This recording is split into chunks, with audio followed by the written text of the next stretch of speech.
Welcome back to the Hell Queue, the best free-to-play experience for historic Brawl format. Here I'm showing you a very quick update to the deck. I'm spending all the uncommon wildcards I have left. Pretty hefty investment, but we will recover. Quick look, as I said, really quick look at the deck and what did I take out. Today we'll be playing against Mono White Ang, Rofellos and Weatherlight Captain JHOIRA.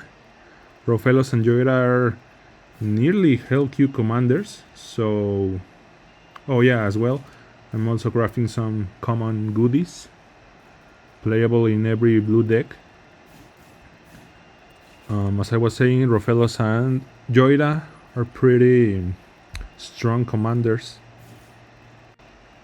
Hell Queue worthy if you ask me. JHOIRA game was really intense. Please watch till the very end. Very fun match. Here just a quick check of the deck. Some quick cuts as well, as I was saying before. And we are ready to play first game.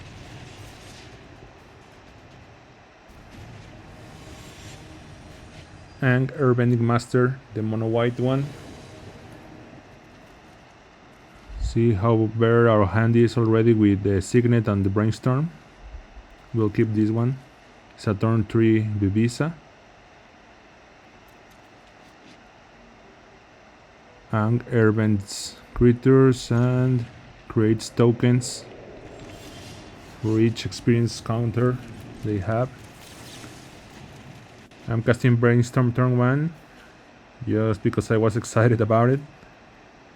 Also we threw a fetch land, so it's very useful.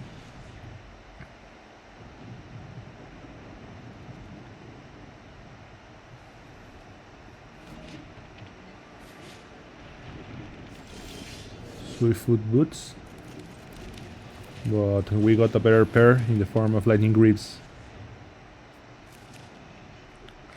100 times better.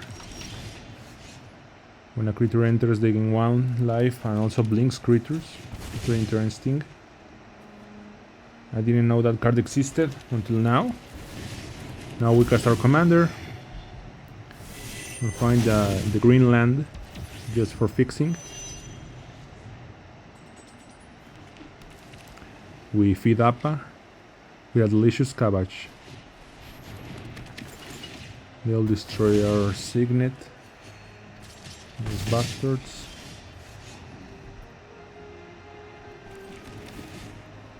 I guess we'll be just ramping here, just in case this side is getting destroyed.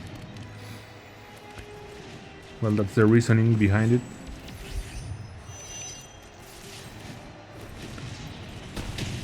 We create a token and a station.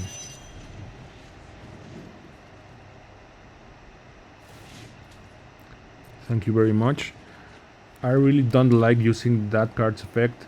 The only way it's usable is for its ETB effect, which is destroying an artifact or enchantment, and that's it.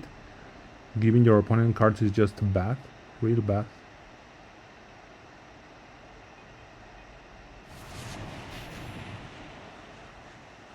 They will airbend a lot of creatures here. And I can't cast them until the next turn. No problem there. We'll just destroy that thing.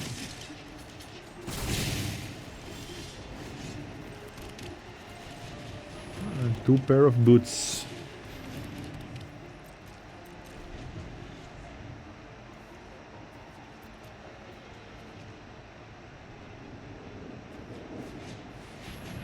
They got the nice card back. I wonder when will Wizards add to the store once again.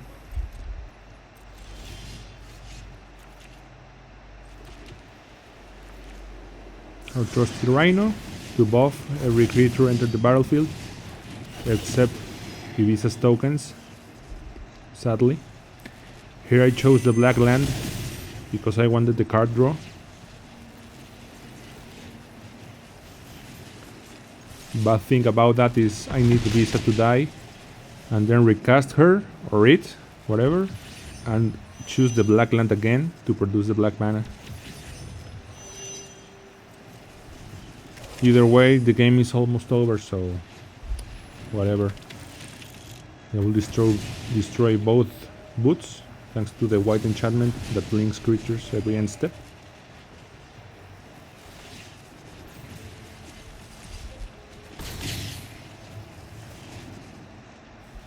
I was feeling pretty confident here because of the reprieve in our hand. Frantic Search.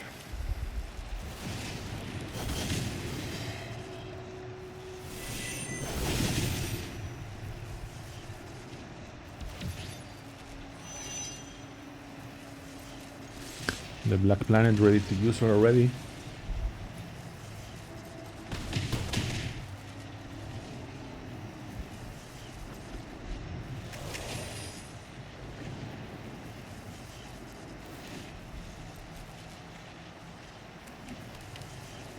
We draw for free.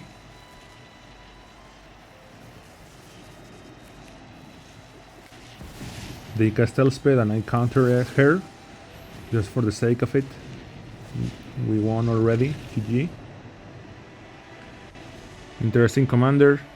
Not Hellq worthy, but fun nonetheless. Now it's time for Rofel's game.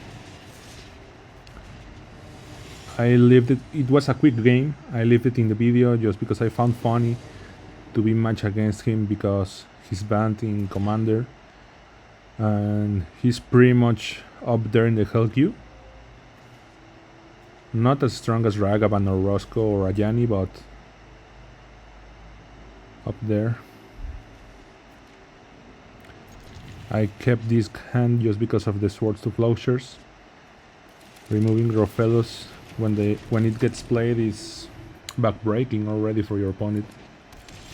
It's like a glass cannon deck. High risk, high reward.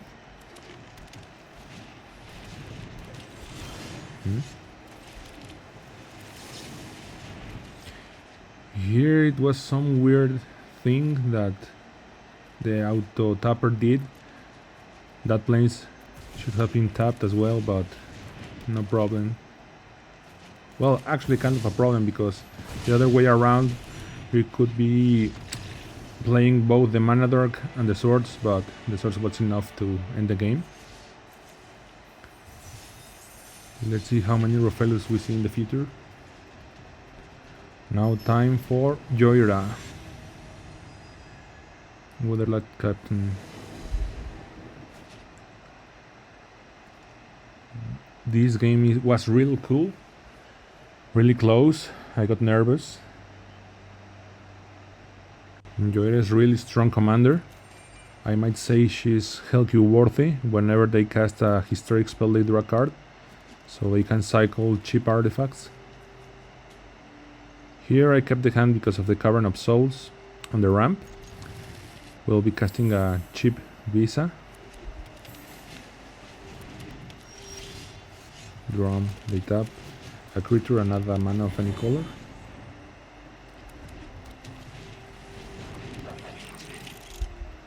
Here I knew the game was going to be real hard, but I kept the faith. I believed. A King Signet. JHOIRA. They draw one already.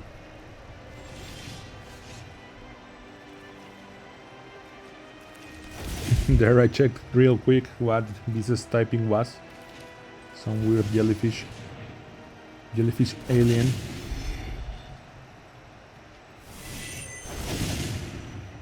Again fixing. There I misplayed because I thought that blue spell in my hand that blinks a creature was an instant, but it's actually just a sorcery speed spell, which it sucks.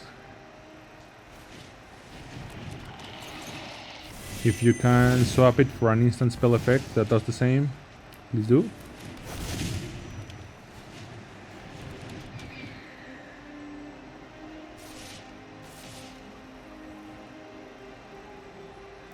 For example, here we could have blinked Lisa and blocked JHOIRA to kill her. Not the case.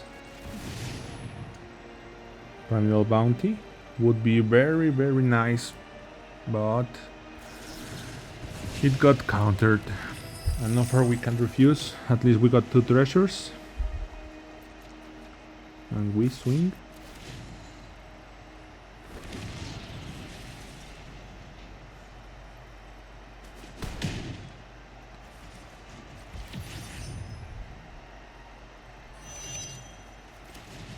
Now we bounce. Well, blink, sorry.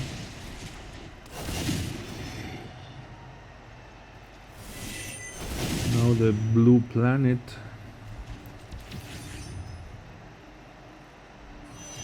Here I wasn't afraid of the attack.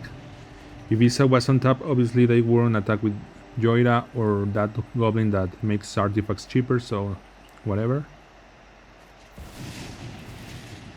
Here I got really scared. I thought, well, this is a GG, a win for them. But as I said, I believed. I kept playing. They scry, they draw. They scry and draw. A lot.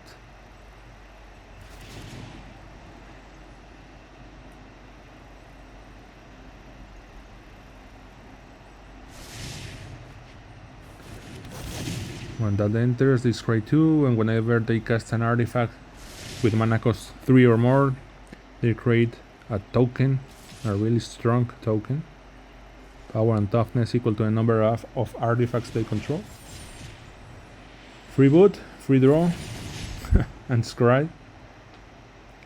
As I said, JHOIRA real good. Also, all their spells are uncounterable. Well, can't be countered.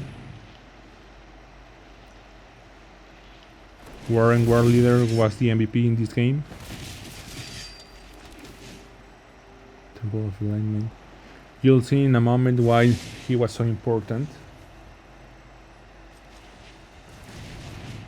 Here I just ramp it just for the sake of ramping. Deck Vining to ensure the next draw was not a land.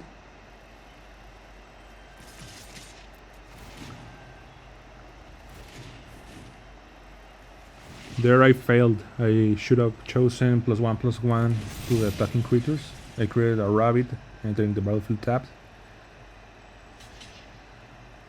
A mistake there.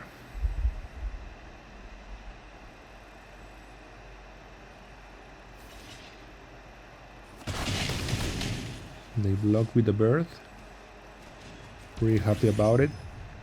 Scrying every time before the draw is actually fantastic, but they chose not to block. Weird. They tutor an artifact and discard 1 card at random. We got lucky there. They went for the Aetherflux Reservoir. They could have won.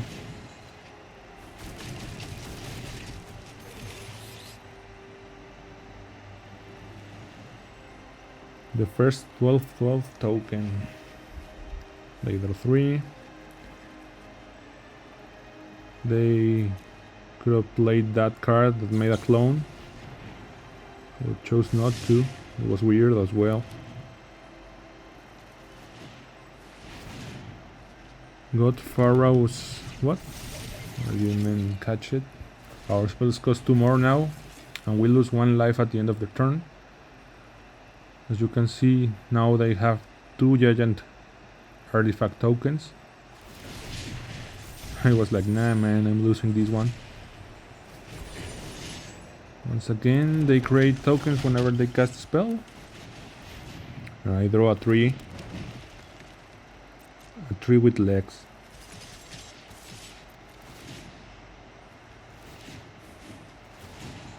Our trusty rabbit doing its job. Here I was like, oh damn, that's actually a lot of damage. Maybe we can do it.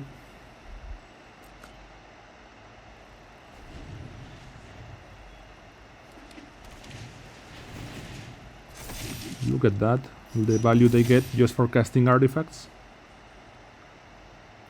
215, 15 critters. Howling Mine. We both draw 2 cards per turn.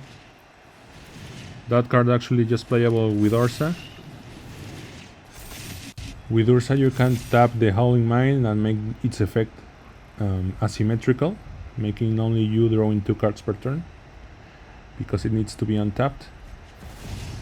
I don't like it the other way.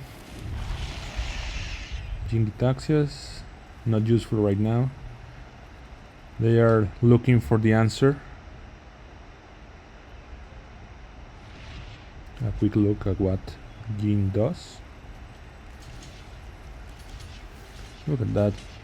2 2020s blocked by a tree and some dude in the forest.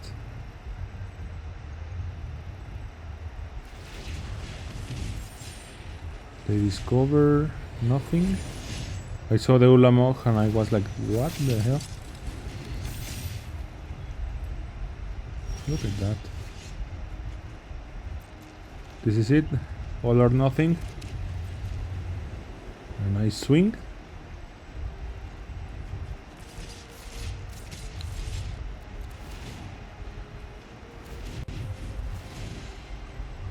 We brought our team. Very nervous about it. Here I was like, damn, I nearly got it, but the tokens are 4 3s each one, so they were enough to do the job. Desperate drawing, and we won. Unbelievable, very good game. Well, thank you for watching. See you in the next one. Feel free to comment, like, and subscribe. Thank you.